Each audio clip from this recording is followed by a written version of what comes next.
வணக்கம். இந்த பதிவு ஒரு பயிற்சி நோக்கத்துக்காக மட்டும் கொடுக்கப்படுது. அதனால தயவுசெய்து இது ரெக்கமெண்ட் எடுத்துக்காதீங்க. பயிற்சிக்கு மட்டும் பயன்படுத்துங்க. வாங்க சேனலுக்குள்ள போலாம். இது நம்மளுடைய யூடியூப் சேனலுங்க. இதில வந்து டெலகிராம் சேனலோட லிங்க் குடுத்துருக்கேன். இதில வந்து நிஃப்டியோட லைவ் அப்டேட்ஸ் டெய்லி குடுத்துட்டுருக்கேன். இதுவே உங்களுக்கு ட்ரேடிங்க்கு சப்போர்ட் ஆகும். அதுவே புதுசா இருந்தீங்கன்னா வந்து ஃபர்ஸ்ட்டு இந்த அப்டேட்டட்ஸ் வீடியோ பார்க்காம, நீங்க வந்து பிகினர்ஸ் கைடுன்னு சொல்லி ஒரு லிஸ்ட் இருக்கு. பிளேலிஸ்ட் இருக்கு. அதில இருக்கக்கூடிய ஒரு 14 வீடியோ இருக்கு. ஒவ்வொரு வீடியோவ ஸ்கிப் பண்ணாம பாருங்க. அப்பதான் வந்து இதனோட கோர் கான்செப்ட் உங்களுக்கு புரியும். அப்புறமா வந்து நீங்க அடுத்தடுத்த வீடியோஸ பார்க்கலாம். ஒவ்வொரு வீடியோ பார்க்கும்போது பயிற்சி பண்ணுங்க. பயிற்சி பண்ணி அடுத்தடுத்ததுக்கு போனீங்கன்னா ஈஸியா இருக்கும். இதுவரைக்கும் சப்ஸ்கிரைப் பண்ணாம இருந்தீங்கன்னா, சப்ஸ்கிரைப் பண்ணிக்கங்க. பெல் ஐகான கிளிக் பண்ணி ஆல் குடுத்துட்டீங்கன்னா, ஒவ்வொரு வீடியோ உங்களுக்கு நோட்டிஃபிகேஷன்ல வரும். ஆல்ரெடி ட்ரேடர்ஸா இருந்தீங்கன்னா, இந்த தவறாமல் பார்க்க வேண்டியது பாருங்க. இதுலயே வந்து நம்மளுடைய கான்செப்ட் முழுமையா இருக்கு. இதை பார்த்தீங்கன்னாவே உங்களுக்கு ரொம்ப சப்போர்ட்டா இருக்கும். இன்னைக்கு கோல்டு என்ன நடந்திருக்குன்னு பார்க்கலாம். ஆல்ரெடி நேத்து பார்த்தது வந்து கிட்டத்தட்ட இந்த ரேஞ்சில ரன் ஆயிட்டு இருந்தான். இது 1 ஹவர்ல பார்த்துருக்கோம். அதுக்கு பின்னாடி பாருங்க, இங்க ஒரு சப்போர்ட் போட்டிருக்கோம். எந்த சப்போர்ட்னா, முன்னாடி இருந்து ஒரு ட்ராக் பண்ணியிருந்தோம். அது ஒரு சப்போர்ட்டா இருக்கு. அடுத்தது வந்து பார்த்தீங்கன்னா, இதுவே ஒரு சப்போர்ட் தான். அதாவது இந்த கேப்புக்கு, இந்த கேப்புக்கு இடையில வச்சிருக்கிற இந்த சப்போர்ட். ஏன்னா இதுவும் கனெக்ட் ஆகுது, இதுவும் கனெக்ட் ஆகுது. கரெக்ட்டா வந்து இதையும் எடுத்துக்க முடியும். இப்போ மார்க்கெட் நேத்து வந்து கீழ வந்தது ஆட்டோமேட்டிக் இதுவரைக்கும் வந்துட்டு, மறுபடியும் இன்னைக்கு மேல மூவ் ஆயிட்டு இருக்கு. இதுதாங்க நடக்குது. Support, resistance, resistance, support.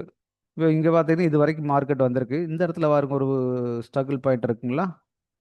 அப்ப இந்த இடம் ஒரு பிரேக் பாயிண்ட் தான். இங்க வந்து கொஞ்சம் ரிவர்ஸ் ஆகுறதுக்கு பாசிபிலிட்டிக்கு இந்த இடம் எடுத்துக்கலாம். அல்லது இந்த இடம் எடுத்துக்கலாம்.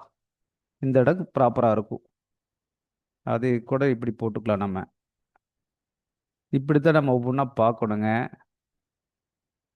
பாருங்க நான் ஒவ்வொன்னு சொல்ற வீடியோ பூரா இதுதான் பேஸ் பண்ணி சொல்லிட்டு இருக்கேன்.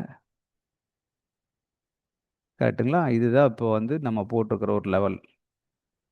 இது பிரேக் ஆச்சுனா தான் அடுத்து இந்த லெவலுக்கு வரும் அப்படிங்கிறது தெரிஞ்சுக்கலாம். இந்த மாரி பழகிக்கங்க. பழக பழக தெரியும். ஏன்னா எதுக்காக இப்ப இதை போட்டிருக்கோம் அப்படின்னு கேட்டீங்கன்னா, ஆல்ரெடி இது கனெக்டிங் இருக்கு. இதுவும் கனெக்டிங் இருக்கு. எல்லாம் சேர்த்து ஒரு கனெக்ட்டா இழுக்கிறோம். அதனால ஒரு ஃபர்ஸ்ட் ரெசிஸ்டன்ஸ் இதுதான். செகண்ட் தான் இது. அப்படி வச்சுக்கலாம். இந்த ரெசிஸ்டன்ஸ் முன்னாடி இருந்து 1 ஹவர்லேருந்து ஒரு ட்ராக் பண்ணியிருப்போம். இந்த ரெசிஸ்டன்ஸைவே நம்ம மார்க் பண்ணிக்க முடியும். இது பிரேக் ஆச்சுனா தான் அடுத்து இந்த ரெசிஸ்டன்ஸு. அடுத்தது வந்து பார்த்தீங்கன்னா, இது இது ஒரு ப்ராப்பர் சப்போர்ட் தான். ஏன்னா பார்த்துக்கங்க. கனெக்டிங் எத்தனை கனெக்டிங் எப்படி ஆயிருக்குன்னு பார்த்துக்கங்க. இது பெருசா கீழ வந்துட்டு போயிருக்குது, மேல போயிருக்குது. இதெல்லாம் கணக்கு வைக்கவே வேண்டியதில்ல. ஏன்னா, பாருங்க இந்த கனெக்டிங் கரெக்ட் தான். அதே சமயம் பார்த்தீங்கன்னா, இங்கிருந்து ஸ்டார்ட் ஆயிருக்கு நேத்து மார்க்கெட்டு. அப்போ இப்படியே எடுத்துக்கலாம் நம்ம. இப்படி கூட நம்ம மார்க் பண்ணிக்க முடியும். இது முன்னாடி இந்த சப்போர்ட்டுக்காக போட்டது. இது இப்படி கூட நம்ம மார்க் பண்ணிக்க முடியும். பாருங்க. இந்த லெவலுக்கு, இந்த லெவலுக்கு. புரிஞ்சுங்களா? இப்படி மார்க் பண்ணிக்க முடியும். நம்ம இப்படி பண்ணிட்டோம்னா, இன்னும் கொஞ்சம் நல்லா ஐடியா கிடைக்கும் அவ்வளோதான். இப்போ இந்த இடத்த பிரேக் பண்ணா எது வரைக்கும் வந்திருப்பா அப்படின்னு சொன்னோம்னா, இந்த லெவல் வரைக்கும் வந்து திரும்பணும் அப்படிங்கிறத நம்ம கான்செப்ட் வச்சுக்க முடியும். இங்க இவ்வளோ தூரம் வந்தாலும் பாடி கொண்டு போய் இங்க க்ளோஸ் பண்றான். கவனிச்சு பாருங்க. இதே வந்து நம்ம 5 மினிட்ஸ் ஆர் 15 மினிட்ஸ்ல பார்க்கலாம். இப்ப கரெக்ட்டா வந்து நின்னுட்டுருக்கா. பட் இது உடைச்சிட்டு போவதெல்லாம் பெரிய மேட்டர் கிடையாது. உடைச்சிட்டு போக முடியும். நேத்து என்ன நடந்திருக்கு பாருங்க. இந்த இடத்துல வந்து பார்த்தீங்கன்னா, மார்க்கெட் கீழ இறங்குனதுக்கு பின்னாடி ஒரு நல்ல மூவ் இப்படி குடுத்துருக்கா. இங்கிருந்து இது வரைக்கு. அதுக்கு பின்னாடி பாருங்க, கிட்டத்தட்ட நேத்து காலையில ஒரு 7, 7:30 மணிலேருந்து இந்த இடத்துல ஸ்டார்ட் ஆனது. 6:30 மணிலேருந்து ஈவினிங் வரைக்கும் வந்து பார்த்தீங்கன்னா, இதுதான் ரேஞ்ச். இந்த ரேஞ்சுக்குள்ளேயே மார்க்கெட் வந்து அந்த ரேஞ்ச் சுருங்க ஆரம்பிச்சுருச்சு கவனிச்சு பாருங்க.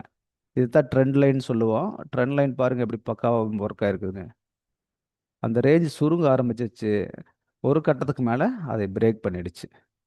பிரேக் பண்ணது அடுத்து சப்போர்ட் வரைக்கும் வந்து போட்டு, மறுபடியும் இப்ப அங்கேயே வந்து மேல வந்து பிரேக் ஆயிட்டு இருக்கான். புரிஞ்சுங்களா? அப்ப ஒவ்வொன்னா இது பாருங்க உடைச்சிட்டு வர்றா. இப்ப பை ட்ரெண்டுக்கு 5 மினிட்ஸ்ல மாறியிருக்கு அப்படின்னு தெரிஞ்சுக்கலாம். இந்த இந்த சப்போர்ட்டு இந்த இந்த லைன் பாருங்க. இங்க ஒண்ணு போட்டிருக்கோம் நம்ம இது ட்ரெண்ட் லைனு. இங்க ஒண்ணு போட்டிருக்கோம். அது எப்படி ரியாக்ட் ஆயிருக்குன்னு பாருங்க. இது அப்படியே கன்டின்யூ பண்ணீங்கன்னா, கரெக்ட்டா இந்த இடத்துல வந்து அகைன் ஒரு ரீடெஸ்ட் எடுத்து திரும்புது. அதே மாரி மேல எடுத்துட்டீங்கன்னா, கீழேருந்து மேல வந்த மார்க்கெட் அந்த இடத்துல ஒரு ரீடெஸ்ட் எடுத்து கீழ திரும்புது. இது இப்படித்தாங்க நடக்கும் மார்க்கெட் மாத்தி மாத்தி. அப்ப நம்ம இதெல்லாம் நம்ம பழகணும். கொஞ்சம் கொஞ்சமா பழக பழக பழக பழக இது ஒரு நல்ல கிளாரிட்டி கிடைக்க ஆரம்பிச்சிடும். பாருங்க இந்த இடத்துல போய் ஏதோ ஸ்டக் ஆகுறா தெரியுதுங்களா? இங்கிருந்து இவ்வளோ தூரம் ஒரே இழுப்பு எழுதுவேன், இங்கே ஒரு ஸ்டக் ஆகுறா. ஏன் ஸ்டக் ஆகுறா? இங்கே ஒரு ரேஞ்ச் வந்துருச்சு. இந்த ரேஞ்ச் வந்தால் கீழே ரிவேர்ஸ் ஆகிறதுக்கு வாய்ப்பு இருக்குது, அல்லது இந்த இடத்துல ஒரு ஸ்ட்ரகிள் பாயிண்ட் இருக்குதுன்னு தெரிஞ்சுக்கலாம். இந்த இடத்துல ஏற்கனவே வந்து ரிஜெக்ட் ஆயிருக்குது, அதனால ரிஜெக்ட் ஆகலாம். ஏன்னா இங்கேயும் ரிஜெக்ட் ஆயிருக்குதுன்னு சொல்ல வரல. பட் இதில் வந்து டாப்பஸ்ட்னா இதுன்னா இதுதான், இதுதான் டாப்பஸ்ட். அப்போ இந்த இடத்துல வந்து ஒரு ரிஜெக்ட் காமிக்குது. இது வந்து இந்த இடத்துல ரிஜெக்ட் காட்டணுமா அப்படிங்கிறது கிடையாது. ஆனால் இந்த இடத்துல வந்தால் செல்லர்ஸோட ஃபோர்ஸ் இந்த இடத்துல இருந்திருக்குதுன்னு அது இண்டிகேட் பண்ணுது. அதே இண்டிகேட் இங்கேயும் காட்டுது. அங்கேருந்து கீழே திரும்ப ட்ரை பண்ணுது. புரிஞ்சுங்களா? இது கீழேயே திரும்பணுங்கிறது கிடையாது, மேலே உடச்சிட்டு போகலாம். போனால் அடுத்த ரேஞ்ச் ஒன்று பார்த்தோம் இல்லைங்களா, அந்த ரேஞ்ச் வரைக்கும் போகலாம்.